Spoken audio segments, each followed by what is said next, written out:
Alina March was the kind of woman men didn't forget, not after one night, not after 10. 31, she had it all. The money, the curves, the looks that made wives insecure and billionaires behave like teenage boys. But more than her beauty, it was her mystery, the way she walked through hotel lobbies with nothing but a designer trench coat, heels clicking like a countdown to pleasure. She didn't do commitments. She did encounters. 5-star rooms, king-size beds, champagne-soaked sheets. Every night was a performance. And she played it well. The powerful men she met? CEOs, senators, producers, all of them burned for her. And once they got too close, she vanished. She was the one who always left first. 'Cause Alina knew the rules. Feel nothing. Keep it beautiful. Walk away clean. But even diamonds crack under pressure. And something was starting to chip away inside her. That night, she checked into the Orchid Grand, one of the most expensive hotels in Miami. A suite on the 52nd floor. Floor-to-ceiling windows, ocean view, soft jazz playing low. The man was already waiting. Tall. Sharp jawline. Tailored suit. Wedding ring he wasn't hiding. Typical. He poured them drinks. Complimented her dress. Called her stunning. Told her his wife didn't understand him. Alina smiled, laughed in all the right places, let him unzip her dress slowly, and when his hands gripped her waist and lips met her neck, she felt nothing. Not even a flicker of fire. Not even heat between her thighs. She faked the moans. Again. And again. And again. But something cracked in her chest. Right in the middle of another empty high. After he fell asleep beside her, snoring into hotel pillows he didn't pay for, Alina stood up quietly and stared at herself in the mirror. Her lipstick was smudged. Her eyes were blank. And her heart? Numb. She wrapped the bedsheet around her, stepped out on the balcony, and let the night air sting her bare skin. Below, the world sparkled with temptation, yachts, penthouses, people chasing pleasure. But she was tired of pretending she was alive inside. She went back in, dressed silently, picked up her phone. No texts. No missed calls. No one waiting. She left the room without saying goodbye. The man didn't even wake up. Sighed, the city pulsed like always, music, money, madness. But Alina turned away. She walked for hours, barefoot on marble, leather heels dangling in her hand, until she found herself standing at the entrance of a small, hidden chapel she had passed 1,000 times but never entered. Tonight she did. And for the first time in years, the silence didn't scare her. It held her. Chapel smelled like old wood, candle wax, and forgotten prayers. Alina stepped inside, barefoot, heart thudding. Her silk dress clung to her skin, not from sweat, but from the heat of shame she didn't want to admit. She didn't belong here. Not in a place like this. Not with her past. But somehow, the silence wrapped around her like a blanket. The stained glass windows glowed softly under the moonlight, casting gentle colors across the pews. No one turned to stare. No one whispered her name. For once, she wasn't that woman in the hotel room. She was just Alina. She sat in the back row, breathed, closed her eyes, and suddenly, memories began to bleed through the silence like ink in water. 7 years ago, Alina was just 24. A small-town girl with big city dreams and a heart that still believed in love. He was her first everything. Marcelo. Older.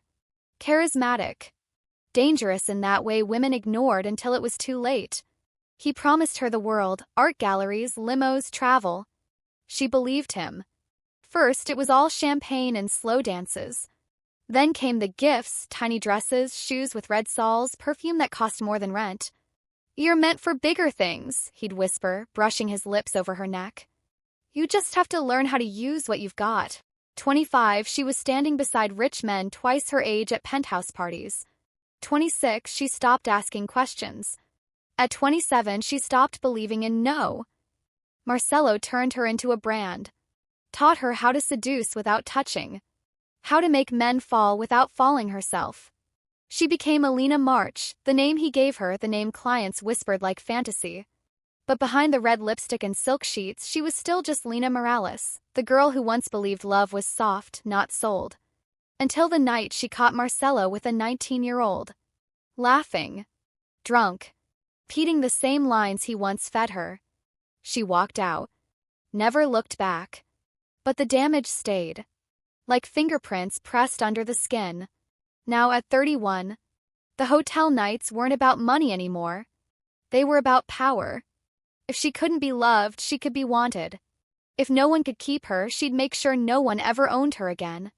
But tonight, sitting on this wooden bench, candlelight flickering on her bare legs, she didn't feel powerful. She felt empty. And in that emptiness, something cracked. A sob escaped her lips. Just one. Sharp. Sudden. She covered her mouth, but it was too late. The sound echoed through the chapel like a ghost being freed. A soft voice came from the front. "You okay?" She looked up. A man. Maybe late 30s. Simple clothes. Clean face. Eyes like still water, clear and unreadable. He didn't look like temptation. He looked like peace. Alina nodded slowly, wiping her tears with the back of her hand. "I don't know why I'm here," she whispered. "Maybe because no one expects you to be," he said gently. "Sometimes that's where healing starts." She blinked. For the first time in years, someone spoke to her without expecting anything in return. Not her body. Not her performance. Just her. And it scared her more than any man ever had. He said his name was Elijah. Just Elijah. No flashy last name, no business card, no heavy perfume. He didn't look like the men she was used to, the ones who measured her with their eyes like she was a prize to be bought. He looked at her like she was a person.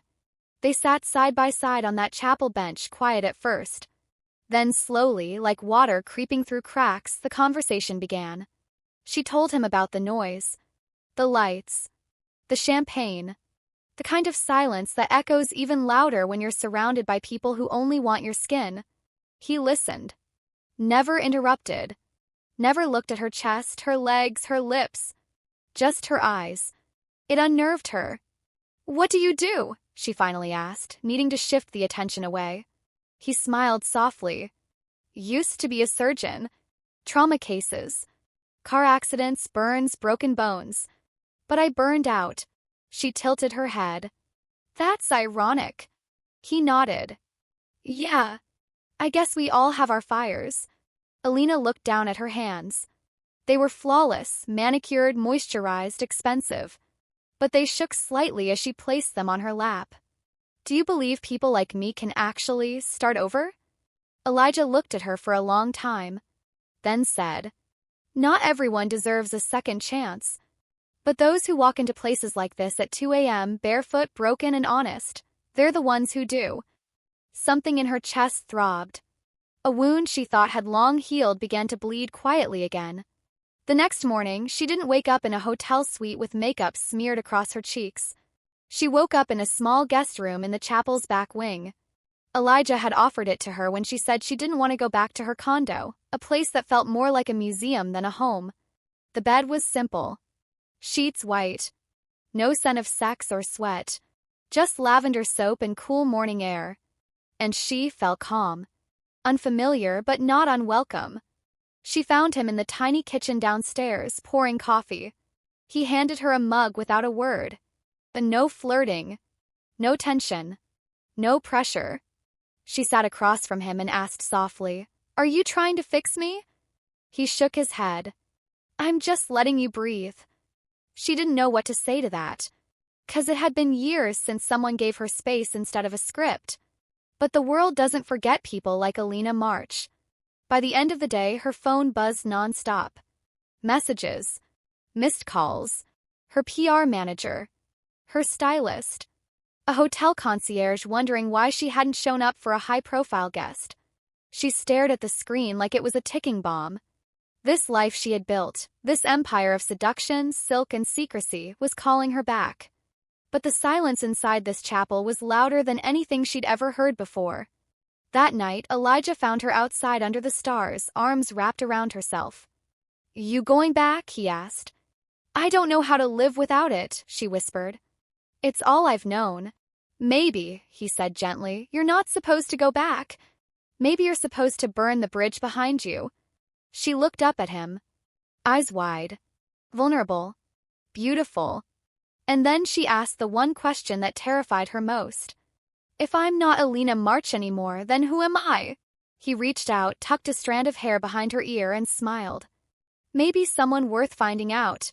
Alina stood at the mirror inside the chapel's guest room. No makeup, no styled hair, just her. The woman staring back wasn't wearing silk or red lipstick. She wore a simple white t-shirt Elijah had left folded on the dresser. It hung loose around her hips. Her skin was bare. Her eyes weren't fierce, but they were clear. She looked like a ghost of herself. But for the first time, she didn't hate it. Her phone buzzed again. One of the clients, a regular. A man who booked her on schedule like a private plane. Need you in Paris? Same suite. No questions. She stared at the screen, then slowly set it down. No reply. No explanation. Just silence. By mid-morning, Elijah was packing boxes in the small chapel library. Spring cleaning? She asked, stepping into the doorway. Closure, he replied, placing old journals into a crate. Letting go of the weight I don't want to carry anymore. She nodded. I think I'm ready for that. Elijah glanced up. You sure? No, she admitted. But I don't think healing waits for confidence. I think it waits for honesty. He smiled at that. They didn't need to say much more. Later that afternoon, Alina sat outside on the chapel steps, soaking in the golden sunlight. Her skin glowed, not from highlighter or studio lighting, but from being touched by peace. For the first time, she wasn't thinking about hotel bookings, silk bed sheets, or lonely champagne nights. She was thinking about what now? She pulled out a notebook, something she hadn't done in years, and began to write. Not for anyone else. Not for attention. Just for herself. My name is Lena Morales, she wrote. I am not just a body, not a performance, not an escape. I am still here. Tears welled up in her eyes. And this time she let them fall. That evening, Elijah offered to drive her into the city. I don't know where I'm going yet, she said, stepping into the passenger seat. Then let's just drive until you do. They cruised past neon signs, past the high-rises she used to haunt, past the billboards with faces that looked too much like hers. When they passed one particular hotel, the one where it all started, she looked away. Not in shame, but in release. I'm not her anymore, she whispered. No, Elijah said. But you couldn't be this woman without being her first. She smiled. 'Cause he was right. 2 weeks later, the world noticed something strange. Alina March had disappeared. No more check-ins. No more gala photos. No more late-night appearances. Tabloids speculated rehab, scandal, a breakdown. But the truth?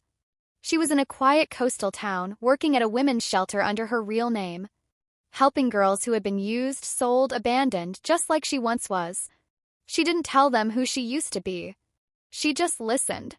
Held their hands. Made them tea.